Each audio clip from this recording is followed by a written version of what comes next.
Hello ladies and gentlemen, welcome back to my channel, and today I am here to tell you guys that Lucasfilm has once again proven that they have no idea what the hell they're doing. Now, in case you're wondering, what exactly is going on? Well, if you've been on the internet lately, or especially if you've been on YouTube, then you should probably already know this. But apparently, the episode 9 draft that was written by Colin Trevorrow was leaked, and it was first revealed to us by a YouTuber by the name of Robert Mayer Burnett. Now, he has a YouTube channel called The Burnett Work, which I highly recommend you go subscribe to his channel if you haven't. He is like us, he is a fan of pop culture, and I don't know if it's every day, but he does these live streams where he basically talks about some of the things that are going on called Robservations, which again, go subscribe to him if you haven't. Now,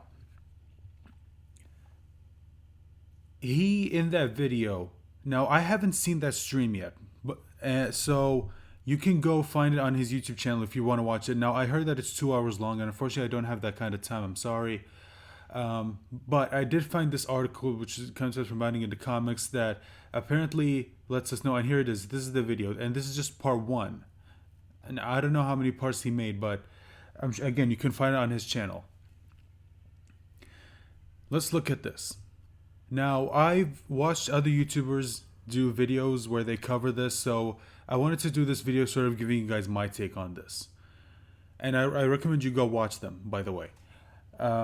Okay, so apparently, what's going on is that in the script, first of all, the original let's look just at the title of what was supposed to be the title of episode 9 before Colin Trevorrow was fired because of creative differences.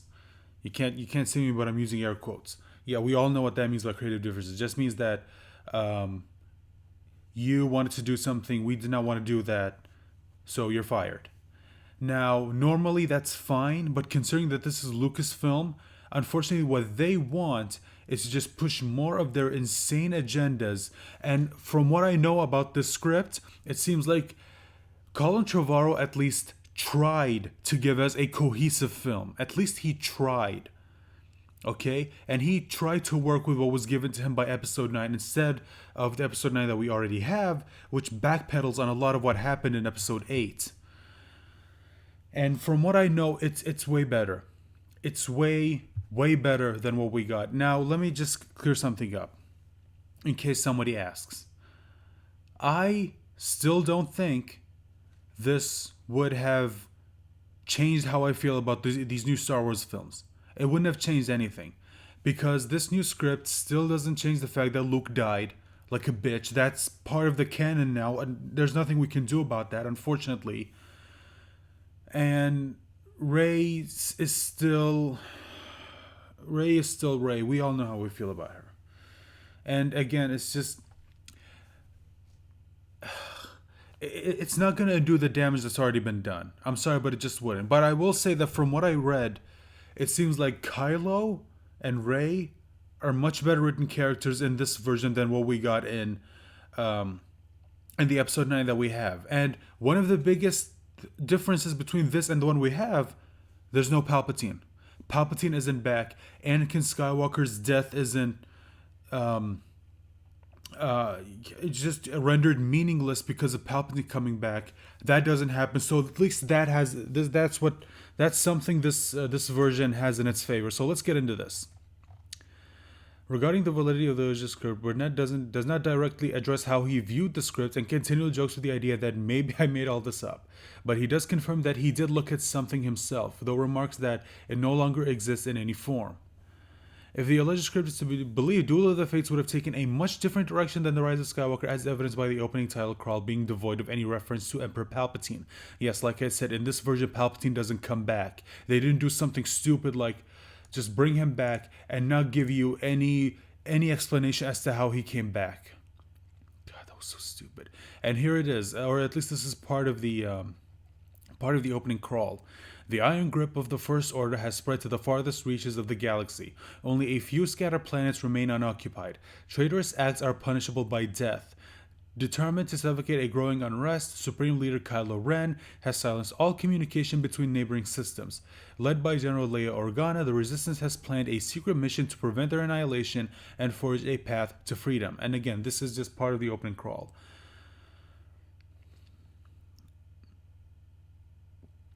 And also something else. Oh yeah, here it is. They even say it right here. Rose Tico will be featured as a prominent main character. In reference to Tico, Burnett hopes that actress Kelly Marie Tran never reads the script, as it treats her much better than the final version of The Rise of Skywalker. Yes, if you remember in The Rise of Skywalker, Kelly Marie Tran's character Rose Tico was basically sidelined to like 3 minutes of actual screen time. At least 3 to 6 minutes. No more than 6 minutes. Like, she was barely in the film.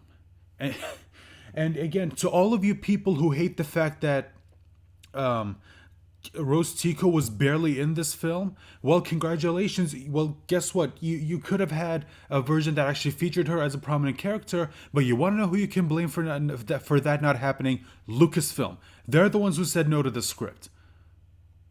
Other highlights include Poe, Finn, Rose, Rey, and BB-8 stealing a Star Destroyer to escape from a First Order battalion, Rey discovering a prequel trilogy-era beacon underneath the Jedi Temple in Coruscant. Yes, in this film we would have gone back to Coruscant, which would have been nice to see, I'm not gonna lie, which is used to issue the call to arms to Resistance sympathetic allies across the galaxy, and Kylo Ren fully succumbing to the dark side and killing Ben before being ultimately defeated by the Resistance heroes.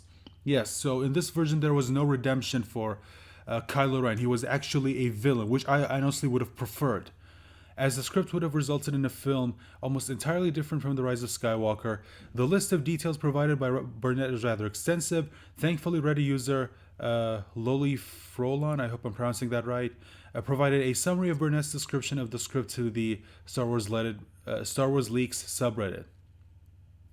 Okay, here's the crawl. The Iron Grip of Pacific. Okay, so I guess that was the opening crawl. Opens at the Kuat shipyards. If you remember, we saw that in Jedi Fallen Order, where they were scrapping some of those Star Destroyers, and I'm guessing building new ones. BB-8 and Rose Tico, allegedly a key character in script, are infiltrating Kuat Moon, where First Order build their ships. Workers are oppressed. There is an orbital ring and moon below it. Finn and Poe are there. No R2 or 3PO. Rey arrives. Here's the plan. Send explosive into the power shaft that delivers raw ore into the ring. The plan goes wrong, and it says that RBM, well, it says RBM, it's actually RMB, Robert Mayer Burnett, not Robert Burnett Mayer. I've seen a lot of people make that mistake. Love's dialogue at this moment. First Order is able to contain blasts. Admiral Vaughn says Resistance tactics are pitiful. So I guess they're trying to say that they're using these old tactics, and they're trying to tell them, like, yeah, that shit's not going to work anymore. Rey, disguised as a Tusken Raider, is revealed to have created her own weapon, a double-bladed lightsaber hybrid of her staff and Luke's cracked saber. Now, this would have actually been cool to see. It would have been cool to see her have her own weapon and not just steal someone else's, which, honestly, it sucked. Now, before someone says, well, what about Luke in A New Hope? Wasn't he using his dad's lightsaber? Yes. With Luke, it made sense because Luke was Anakin's son, and even then he didn't keep it. He loses it in Empire Strikes Back and goes on to make his own lightsaber, which again would have been cool to see Rey do, but no, these people have no idea what the fuck they're doing. Rey, disguised as a Tusken Raider, is revealed to have created her own weapon. Oh, sorry, I just read this. They battle, and Poe, Finn, Rose, Rey, and BB-8 steal a Star Destroyer, Eclipse class, and escape. The Knife 9, a ship containing the Knights of Ren, arrives at Kuat, Ataska. Ren kills Admiral Vaughn for his failure. We cut to Coruscant, no longer a vibrant city. The new structures are built atop the Art Deco structure of the Old Republic, occupied by the First Order now. They have a citadel/palace there. Citizens are scavengers now. Hux is now Chancellor Hux and is addressing Beskova, the traitor who helped the Resistance steal the Star Destroyer. Kova is executed with a light blade guillotine. Okay, so when they say light blade guillotine, I'm wondering if it's the same one we saw them use on if you guys remember the Clone Wars TV series, there was this like I think I'm remembering a 3 episode arc. Um, it's where we saw Guerrera, and it's where his sister Sela died, or Stela. Sorry, spoilers for the Clone Wars TV series. Yeah, I remember in one of those episodes, the leader of the planet. I can't remember what planet it was. God, was it Christophsis? No, no, it wasn't Christophsis.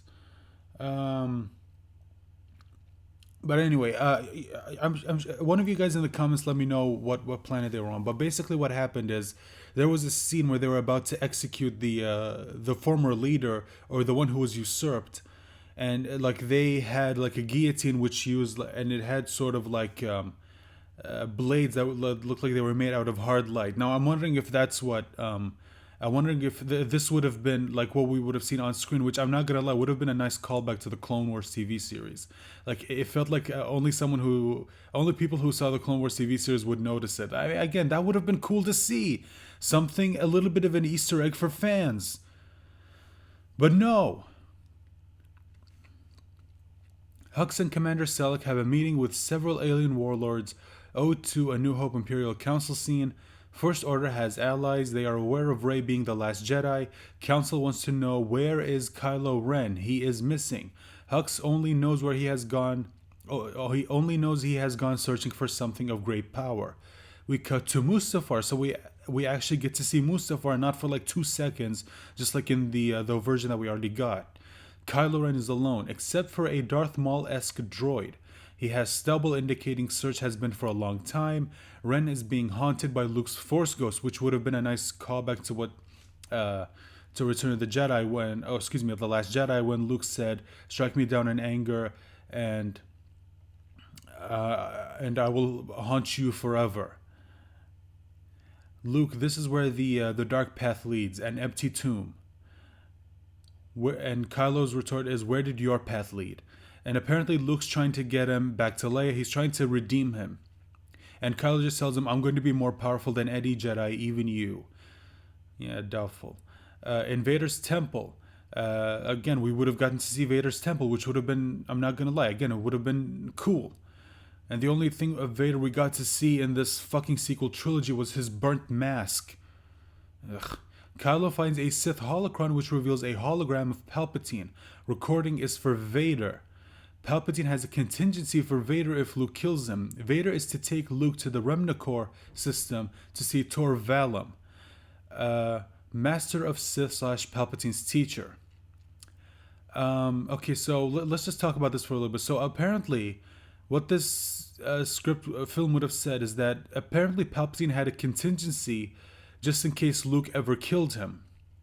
And apparently Vader was supposed to take Luke to the Remnacor system to see this guy Tor Valum, who's apparently a master of Sith, and he was Palpatine's teacher. Now this is interesting because what happened to Plagueis? Like Plagueis was his teacher. So I don't know how I feel about this. I mean, so all of a sudden, this guy is his teacher again. Were they again? It depends on how they executed. So they had to have given us an explanation as to like, what happened to Plagueis. Like, did he teach Plagueis, and Plagueis then went on to teach Palpatine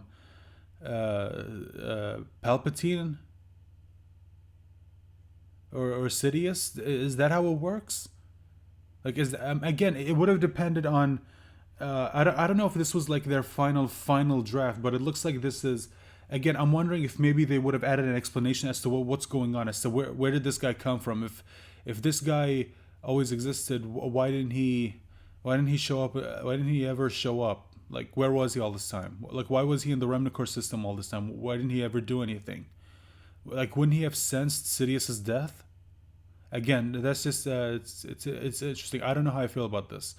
After scanning Kylo, the holocron explodes and releases red lightning, which burns Kylo, who screams. Which again would have been cool to see. One thing that's sort of a reoccurring theme of Sith is that they always end up getting their face fucked up. Seriously, Vader when he got burned on Mustafar, Sidious with the Force lightning, even Malgus in the Old Republic games when that fucking grenade exploded and it pretty much burnt off the lower half of his face. leaving nothing but the exposed skeleton of his lower jaw, just his jaw. Sorry. Let's see who else. Yeah, again, it just seems like a common recurrence with the Sith is that they always get their face fucked up. Not all of them, but most of them. The most well known ones. I'm guessing even Bane. Even Bane probably had his face fucked up. Okay, we cut to Resistance base on Kor Aleph. What? Okay, Leia's introduced as she feels what's happening to Ben. Chewbacca and Lieutenant Connix tell Leia that the Kuat team is back. They're shocked to see a Star Destroyer which has landed onto the planet. Funny moment with Rey using mind trick on First Order officers who were still on the ship. Again, I don't know about her suddenly being able to use the Jedi mind trick. I mean, if this movie takes place like years, and I mean years after the events of The Last Jedi, then okay, I can believe that during that time she learned how to use the Jedi mind trick. I mean, we saw Luke in Return of the Jedi use the Jedi mind trick, after Empire Strikes Back, which is 3 years after. 3 years later, we see the events of Return of the Jedi. So again, I could believe that. Rey confides in Finn that she doesn't feel like she has what it takes to be a Jedi and can't live up to everyone's expectations. And again, this would have been cool to see her actually have doubt. This would have added to her character. Finn asks if she still senses Kylo. Rey confesses she's been having nightmares. Finn asks if it's Kylo. Rey says she can't explain their connection. And Finn tells her, you have to shut him out. He can't change. It's too late. And Rey tells him, it's never too late to change. You taught me that. Which, again, I guess that would have been a nice theme to the film. Or again, like that. That sounds nice. I mean, okay, yeah. Resistance realizes that the Star Destroyer still has most of its weapons, tanks, TIEs, etc. Only missing piece is an army to use it. Rey, researching the Jedi text from Mach 2, discovers that under Coruscant, under the Coruscant Jedi Temple, there is a communication system called a Force Beacon from the Old Republic that can send a signal to 50 planets. They plan on using it to get allies. First Order can't stop it since it predates Imperial tech. Rey, hope is all we have left. Force Ghost Luke appears as Rey trains. Luke is pushing Rey to get stronger in the Force while he is pushing Kylo to let Ben out. Kylo makes it back to Coruscant, face is damaged. Mandalorian armor is smelted and has been applied to his face. So that would have been, I'm guessing that would have been, again, another reference to the Old Republic. When one of the twins had their face damaged and they had to have the helmet smelted onto their face, and I think I remember he even lost his left arm and had to be replaced with a cybernetic. So again, it would have been cool to see. Confronts Hux and belittles him, saying he doesn't need titles. Rey to Luke as they train balance. The dark suffocates the light extinguishes the dark, over and over and over again. How is that balance in the Force? And Luke tells her, I know that anger, my father had it too, which would have been, again, it would have been nice to see Luke actually talking about Vader. If you notice in the sequel trilogy, he only ever mentioned him once, and he didn't even talk about him like he was his father. He talked about him like he was Vader before he figured out he was his father. Like he was talking about the Vader that he at the time believed was responsible for his father's death before he found out the truth, which sucks because so says my master and his master before him, 1,000 masters so eager to tell us how to live. Rest of the exchange between Rey and Luke is basically Rey trying to back away from being a Jedi. She admits she is no one, which again would have coincided with the theme of, or the reveal in The Last Jedi that she's no one. She's not a Kenobi, she's not a Skywalker, she's not a Palpatine, she's not... I would have been surprised if she was a Windu. And Luke trying to convince her, he says the Force is speaking to her. Now back to Kylo. He and Hux continue to snipe at each other. Kylo says he's leaving again, but not before telling Hux the power he discovered will make destroying planets insignificant. Kylo's last order to Hux, find the Resistance, wipe them out, leave the girl to me. So, when it comes to the whole Hux, the power he discovered will make destroying planets insignificant, again, that would have been a callback to A New Hope when Vader says that This technology that's being used to destroy a planet is insignificant compared to the power of the Force. Again, it would have been a nice callback to A New Hope, or it would have been a nice callback to Star Wars. Sorry, it's called Star Wars. Team A, Rose, Finn, R2, and 3PO, going to Coruscant to light the beacon. Team B, Rey, Poe, and Chewbacca, going to a planet to find someone to help Rey figure out what she needs to do. Yes, his description is that vague. Really? So they don't even. Okay. Kylo is going to a Sith planet, Remnacor. And before he leaves Coruscant, he takes Vader's mask and says he understands Vader now. You allowed love to cloud your judgment. And he throws Vader's mask off of a balcony and it shatters. Now, this actually isn't wrong. Like, if you remember, love was the reason that all of the terrible things had happened to Anakin. It was his love for his mother and Padme that led him, like, closer. Like, when he lost his mother, that sort of it pushed him closer to the dark side. And then his fear of losing Padme, just like he lost his mother, is what drove him to the dark side, because Sidious used it and he manipulated him into believing that, if he were to turn to the dark side, he would have the power to save Padme, and obviously we all know how that turned out. And okay, so technically what he says here isn't wrong. I just hope, again, the way they execute, I hope they don't say it as if, like they're trying to insult Vader, because don't do that. You insult Vader, you're gonna piss off every single Star Wars fan. Like, if this happened, it would have depended on the execution. Leia stays at the base overseeing the resistance. Before Rey leaves, she and Leia have an exchange where Rey says she believes there's still good in Kylo. Leia is skeptical, but Rey believes in her Jedi training. And Leia says, "You're not like my father or my brother. You're new. Whatever happens, remember the Force choose." It says choose. It should have said chose. You, Rey. Your story isn't written by anyone else. Okay, so more of Rey being, yay, you're good. Yay, the Force chose you. Okay, more of that crap. Unfortunately. First Order tracks down stolen Star Destroyer to Kor Aleph. Resistance escapes. Team A successfully infiltrates the Jedi Temple and turn on the beacon. Cut to different places around the galaxy receiving the signal. We even get to see a cameo of Bosk. It is then cut off by the First Order. Team A then flee into the underbelly of Coruscant. Wait a minute, what do you mean it's cut off by the First Order? Didn't they say that they couldn't cut it, that they couldn't stop it because it predates Imperial tech? And yet here you say it's cut off by the First Order? I don't know. Again, maybe they would have explained it if this actually happened. Team B are being pursued by the Knife Nine, Knights of Ren's ship, and eventually reach the planet Bonadon. I don't know. Kylo reaches Remnacor and confronts Torvalum, 7,000 years old, alien of unknown origin, spindly, intense, sinewy muscle, very Lovecraftian. I don't know. Whatever. Okay. Kylo begins training with Valum. Ode to Empire Strikes Back cave scene. Kylo fights Vader. Fight is brutal and Kylo loses. So yes, as he should. As he should. If Kylo fights Vader, even now he'd get his ass kicked. I'm sorry, but he would. Which again would have been cool to see. Although if you do want to see it, go to YouTube and see if you can search Kylo versus Vader fan film. Someone made a fan film where Kylo gets to fight Vader. I mean, the ending was bullshit. I don't like the ending. But the fact that you actually get to see Kylo fighting Vader, even if it's not in the actual Star Wars canon, it's still nice to see. Go watch it. And they did a pretty good job with it. I recommend you go watching it. Yeah, you go watch it. Support them.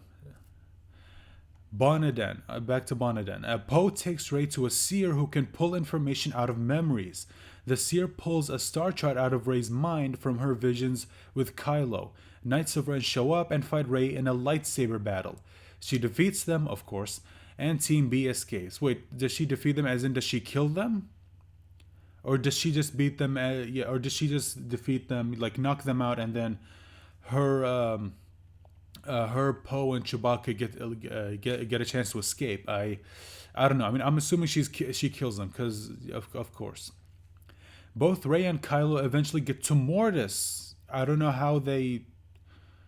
Wait, like, how do they know how to get there? I thought I thought you can only be invited there. Like, isn't it a planet in the realm of the Force? Like, how do you choose to go there? I thought that the Force has to call you there. I don't. Again, they don't explain it, so they better have they if their explanation is just that, oh, all of a sudden they just know where it is. No, that's not good enough. I'm sorry. Leia asks Lando if he will organize the smugglers and fight the First Order. Rose is captured and tortured by the First Order, but is able to escape. They don't explain how she does that, but Finn, R2, 3PO start a citizens' uprising on Coruscant around the First Order's citadel slash palace. Leia brings her forces to Coruscant to battle the First Order. Massive space battle, ground battle, Return of the Jedi style. You know the works. So again, they're going back to Return of the Jedi. Chewie flies an X-wing. Rey and Kylo battle on Mortis using Force energy that can pull from each other. So apparently they keep absorbing the Force from each other. Okay, again, I don't know how they even know how to do that, but sure. At some point is revealed Kylo killed Rey's parents at the behest of Snoke. Towards the end, Luke, Obi-Wan, and Yoda appear as Force ghosts to save Ben, but are unsuccessful. Ben is extinguished. Now, I'm wondering, when they say extinguished, do they mean Rey killed him? Or is it because they were on Mortis, like he as in literally just disappears? Again, I'm wondering if maybe like the Force like actually extinguished him. Like maybe she did the whole absorbing the Force, like we saw in the actual Rise of Skywalker, like how Palpatine absorbed the Force from them. Again, I don't. It's just that was stupid. Again, I'm wondering if maybe this is what they mean by that. And Rubbermaid Burnett seems to be at the end, so just for housekeeping's sake, Resistance 1, First Order loses Doi. One final deed, Han Solo did appear in the script and does confront Kylo at some point. Again, I still don't like the fact that that happened. It makes no sense. But, yeah. So there it is. That's or those are just the Cliff Notes version of what the Colin Trevorrow's Episode 9 draft contained. And to me, it's disappointing because, look, it's not perfect, obviously. And again, I don't know if this was like their final draft or if this was just like their first, second, or third draft, because there are a lot of things that they say happen in the script, but they don't actually explain it. And again, I know we didn't just read the actual script, but I'm wondering if the script itself actually goes into detail as to how this happens. It has to, because there are some things that you do need to explain, because they wouldn't make sense if you just have it happen. And yeah, so that's it. That's it. So I'm gonna end this right here. I don't want this to be any longer than it already is. Uh, Let me know what you guys think of this in the comment section down below. Do you like what we just read? Do you hate it? And again, to me, I will admit it is a hell of a lot better than the Rise of Skywalker that we got in theaters. It would have been nice to see, but it still wouldn't have fixed the sequel trilogy. I'm sorry, but it wouldn't. Oh, excuse me, the Disney trilogy. It wouldn't have fixed it. So, with that being said, thank you so much for watching. I apologize if this video went on a little bit too long, but the the actual notes were a lot longer than I expected. Again, thank you so much for watching. Like, share, subscribe, again, comment your thoughts down below. I really want to hear what you guys think of this, whether you liked it or hated it.